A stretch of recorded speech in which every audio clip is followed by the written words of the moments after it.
ಸ್ಕೂಲಲ್ಲಿ discipline correct ಮಾಡೋದು ಅಂದರೆ ಒಂದು ದೊಡ್ಡ ಸಮಸ್ಯೆ.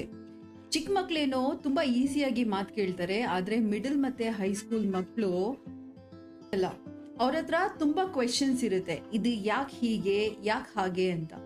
ಇವತ್ತು ನಮ್ಮ ಪುಟಾಣಿ ಗೆಸ್ಟ್ ಇರೋದು 10ನೇ ತರಗತಿಲಿ.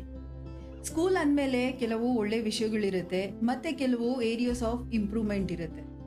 ನಾವೆಲ್ಲರೂ ಬೇರೆ ಬೇರೆ ಸ್ವಭಾವದವರಾಗಿರೋದ್ರಿಂದ ನಮ್ಮ ಬೇಕು ಬೇಡಗಳು ಕೂಡ ಭಿನ್ನವಾಗಿರುತ್ತೆ. ಮಕ್ಕಳು ಕೂಡ ಹಾಗೆ.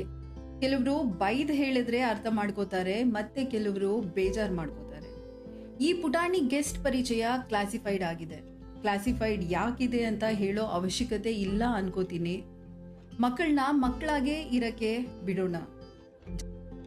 ಈಗ ನಾವು ಕಾರಿಡಾರ್ ಡಿಸಿಪ್ಲಿನ್ ಬಗ್ಗೆ ಮಾತಾಡೋಣ. ಲೈನ್ ಏನಾದರೂ ಬ್ರೇಕ್ ಆದರೆ, ಲೈನಲ್ಲಿ ತುಂಬಾ ಮಾತಾದ್ರೆ ಹೇಗೆ ಕರೆಕ್ಟ್ ಮಾಡ್ತಾರೆ? ಯಾರು ಕರೆಕ್ಟ್ ಮಾಡ್ತಾರೆ? Mostly sports teachers short break, lunch break ಟೈಮಲ್ಲಿ ಬರ್ತಾರೆ. ಈವನ್ ಡಿಸ್ಪರ್ಸಲ್ ಟೈಮಲ್ಲೇ ಅಲ್ಲೂ ಅವರು ನಮ್ಮನ್ನ ಕಂಪ್ನಿ ಮಾಡ್ತಾರೆ.